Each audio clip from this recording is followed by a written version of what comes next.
The Bukit fire on 25th May 1961 spread to areas consisting of schools, shops and factories, leaving over 16,000 kampong dwellers homeless and 4 deaths.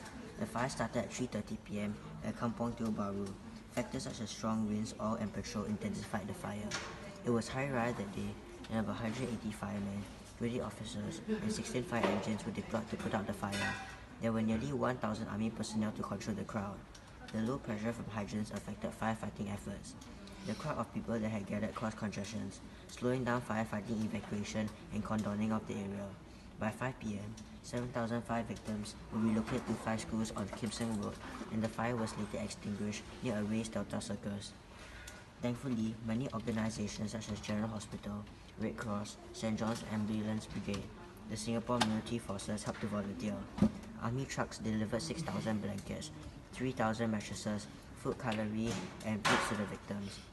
The Bukit Fire Relief Fund community established 2 days later, led by Minister for Labour and Law.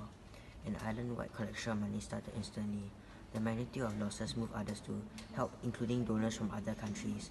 Even the inmates at prisons in Changi, Kuala Sinang, and Outram raised funds, cooking meals for the fire victims. Approximately $1.5 million was collected by the end of 1961, and $1.4 million of it was given to the victims. Concerns of relocating victims to crowded and unsanitary conditions at the release centers pose dangers to health problems, and hence Prime Minister Lee Kuan Yew reviewed plans to move the victims to proper flats. Thankfully, the Bukit Fire helped the development of modern Singapore. The People's Action Party and government successfully persuaded a legislative assembly to redevelop the fire site into low-cost housing areas and improve the land acquisition ordinance. This allowed the value of land that had been affected by the fire to be accessed on inhabited stay before the fire. This gave the government more power in acquiring fire site, justifying this move to remove temptation to commit arson with the ultimate goal of profiting from the unoccupied land. The flats constructed to house the victims was a large-scale HDB project. The rebuilding marked a key moment in the nationwide public housing and clearance of the kampongs, leading to transformation of social and physical landscape of Singapore.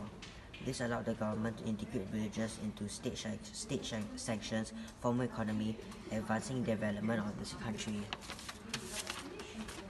Now I will talk about the H1N1 outbreak in Singapore. Singapore confirmed its first case of H1N1 in late May 2009.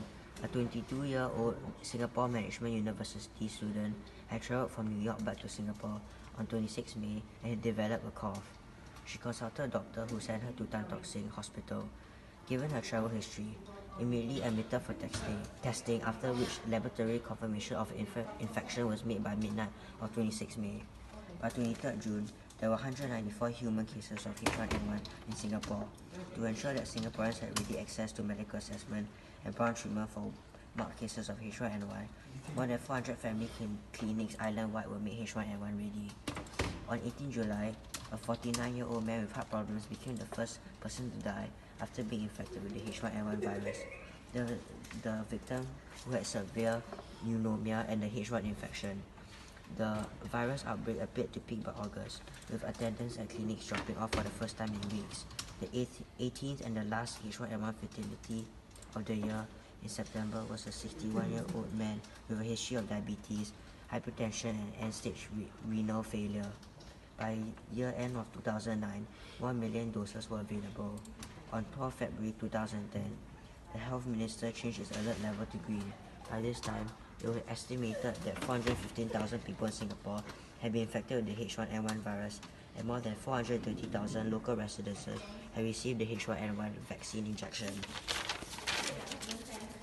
Through this event, it helped strengthen Singapore's awareness on H1N1, and the Singapore Communicable Disease Centre conducted a study on the H1N1 virus from June to October 2009, before and during after the H1N1 epidemic. Released in April 2010, the report found that most adults in Singapore remain vulnerable to H1N1 virus, as only 13% of the population has natural immunity to it. Singaporeans were advised to get vaccinations against both H1N1 as well as the seasonal flu. Overall, influenza activity in Singapore remains at low to moderate levels.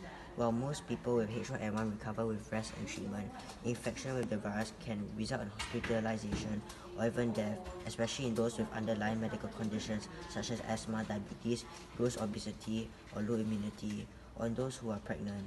This event has helped Singapore grow in its preparedness and learn how to deal with the widespread diseases and pandemics so that in the future we'll be able to better fight off and resist such viruses and infections. Now I will talk about the similarities and differences between the H1N1 virus and Bukit fire. Similarly, both events had caused widespread loss of life and panic in Singapore, also damaging the economy of Singapore. At the same time, testing our resilience and responsiveness as a small country to defend against large-scale problems. These two events have taught us to work together as a nation in harmony, promoting unification in one another, and in turn, developing Singapore into a modern, advanced, and impregnable first world country against threats. However, the H1N1 crisis was predicted and prepared, as it's not the same as the Bukit fire, as it was evident globally, but the Bukit fire was caused by unexpected factors in the neighborhood that contributed to the fire. Also, the Bukit fire could have been easily prevented if not for increased preventive measures like advanced firefighting systems. But the H1N1 virus was an airborne disease that was more contagious. It needed more effort on the